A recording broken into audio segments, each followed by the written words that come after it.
ओम नमो भगवते वासुदेवाय नमो नमः। जय श्री कृष्णा।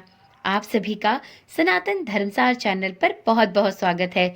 मित्रों, जैसा कि आप सभी जानते हैं, साल 2025 की पहली पूर्णिमा की तिथि 13 जनवरी को पड़ रही है। इस दिन भगवान श्री हरि विष्णु की पूजा आराधना करने, सत्यनारायण भगवान की कथा सुनने, उनकी पूजा और व्रत करने से व्यक्ति को विशेष लाभ प्राप्त होते हैं। यदि पूर्णिमा के तिथि पर स्नान दान किया जाए तो यह आपकी पूर्णिमा व्रत को सर्वोत्तम फल प्रदान करने की क्षमता रखता है। इसी प्रकार से पूर्णिमा के दिन यदि कुछ विशेष उपाय किए जाएं तो व्यक्ति अपने जीवन को खुशियों और सफलताओं से भर सकता है। आज की वीडियो में हम कुछ ऐसे ही 20 उपायों के बारे में आपको बतलाने वाले हैं, जिनको करके आप अपने जीवन में अपार खुशियां, धन दौलत और वैभव को प्राप्त कर सकते हैं। तो मित्रों, चलिए आज की वीडियो शुरू करते हैं और जानते हैं कि साल 2025 के शुरुआती पूर्णिमा से आप कौन से ऐसे 20 उपाय हैं जिनको करके अपने जीवन को सफल और सौभाग्यशाली बना सकते हैं। मित्रों, आपको पूरे के पूरे 20 उपाय पूर्णिमा के दिन नहीं करने हैं। आपको इन सभी उपायों में से जो भी कोई उपाय सर्वोत्तम और अपने लिए अनुकूल लगे, आप कृपया करके उन्हीं उपायों को अपने जीवन में आजमाएं। तो चलिए सबसे पहले देखते हैं पहला उपाय।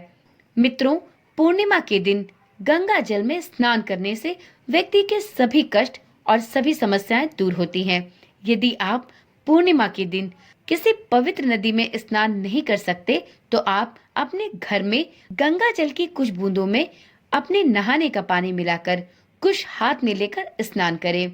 यदि आप पूर्णिमा के दिन इस उपाय को आजमाते हैं तो आपके जीवन में धीरे धीरे ही सही लेकिन सुख समृद्धि का आगमन होने लगेगा।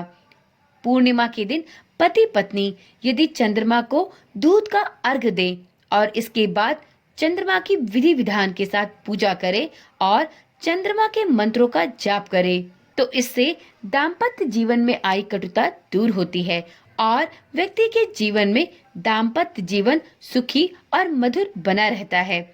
इसी प्रकार से पूर्णिमा के दिन चंद्रोदय के समय चंद्रमा को कच्चे दूध में चीनी और चावल मिलाकर एक विशेष मंत्र का जाप करने से आपके जीवन में जो भी कोई मानसिक विकार हो, शारीरिक कष्ट हो, आप उन्हें दूर कर सकते हैं। यह मंत्र है ओम श्राम श्रीम श्रौम स चंद्रमसे नमः। इस मंत्र का जाप आप 108 बार चंद्रदेव की पूजा आराधना करने के पश्चात करें। आप यदि इस उपाय को पूर्णिमा के दिन अपनाते हैं तो आपके जीवन में आई सभी नकारात्मक ऊर्जाएं दूर होंगी और आपके जीवन में जो भी शारीरिक या मानसिक कष्ट चल रहे हैं वह धीरे धीरे स्वतः ही समाप्त होने लगेंगे।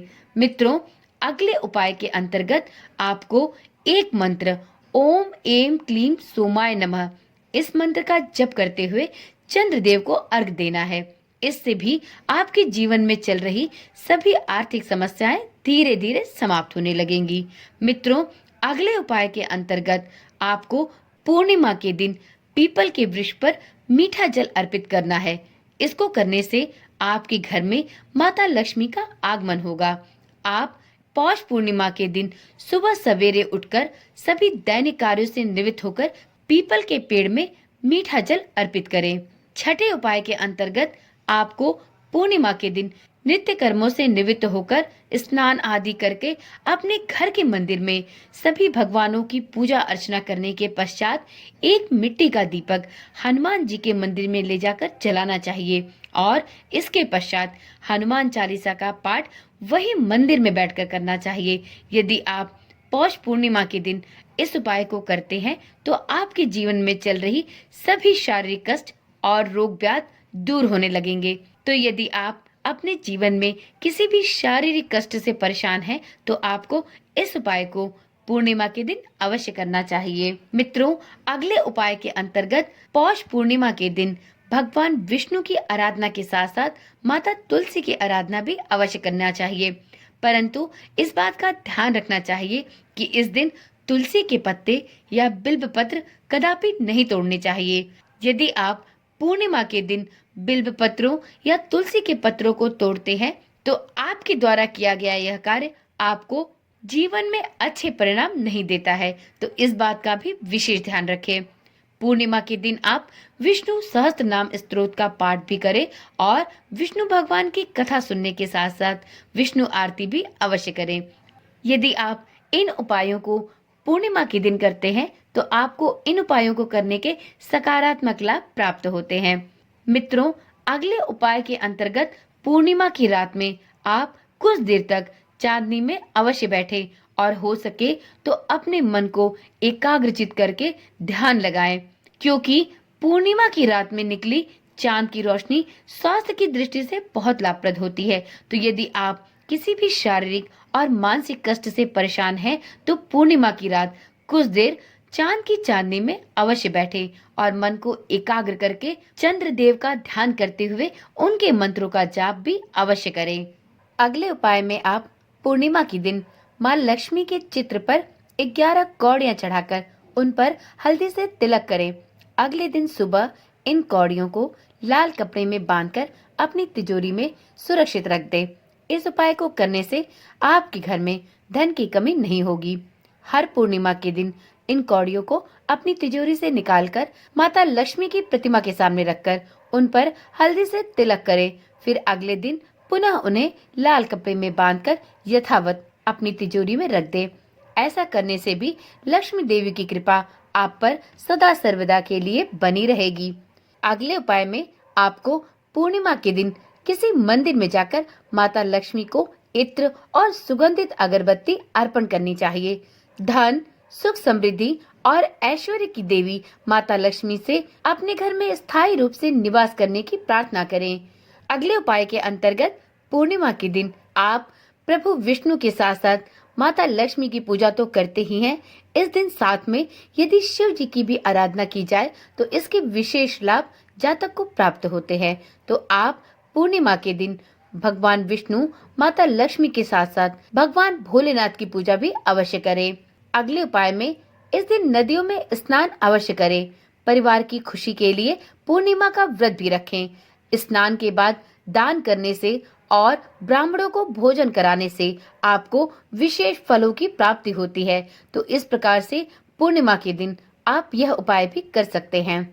मित्रों, अगले उपाय के अंतर्गत पूर्णिमा के दिन आप अपने पितरों के निमित्त तर्पण, पिंडदान का कार्य भी कर सकते हैं। पूर्णिमा के दिन किए गए पितरों के निमित्त पूजा पाठ और तर्पण से पितरों की आत्मा को शांति मिलती है और यदि आप पितृ दोष की समस्या से जूझ रहे हैं तो आपको इस दोष से मुक्ति प्राप्त होती है। अगले उपाय के अंतर्गत पूर्णिमा के दिन, जबकि यह पौष पूर्णिमा है, इस दिन आप चंद्रदेव को अर्घ देने के साथ साथ सूर्य भगवान की पूजा आराधना और उन्हें अर्घ देकर उनकी परिक्रमा भी अवश्य करें। पौष पूर्णिमा के दिन आप चंद्रदेव के साथ साथ सूर्य देव की यह पूजा भी अगर संपूर्ण विधि विधान के साथ करते हैं तो आपको निश्चित ही अच्छे फलों की प्राप्ति अवश्य होगी। मित्रों, अगले और अंतिम उपाय के अंतर्गत पूर्णिमा के दिन आप कुछ दान भी कर सकते हैं। मित्रों, जैसा कि आप सभी जानते हैं कि पूर्णिमा के दिन सामान्यतः चावल का दान करना शुभ होता है। चावल का संबंध चंद्रमा से होता है और पूर्णिमा के दिन सफेद वस्तुओं का दान बहुत ही शुभ फलदायी माना जाता है। तो यदि आप पूर्णिमा के दिन सफेद वस्तुओं का दान करते हैं तो आपके चंद्रमा की स्थिति आपकी कुंडली में मजबूत होती है। यदि आपकी राशि में आपका चंद्रमा कमजोर है तो आप उसको सुदृढ़ करने के लिए इन उपायों को आजमा सकते हैं। सफेद वस्तुओं के दान के अंतर्गत आप चावल, चीनी, दूध और चांदी का दान कर सकते हैं। तो इस प्रकार से यह कुछ विशेष उपाय थे जिनको आपको पूर्णिमा के दिन अवश्य ही आजमाना चाहिए। इन उपायों को करने से आप अपने जीवन में चल रही सभी प्रकार के शारीरिक, मानसिक और आर्थिक समस्याओं को दूर कर सकते हैं। तो चलिए मित्रों, आज की वीडियो यहीं पर समाप्त करते हैं। फिर मिलते हैं एक ऐसी ही रोचक और जानकारी वाली वीडियो के साथ। तब तक के लिए ओम नमः शिवाय, जय श्री कृष्णा, राधे राधे।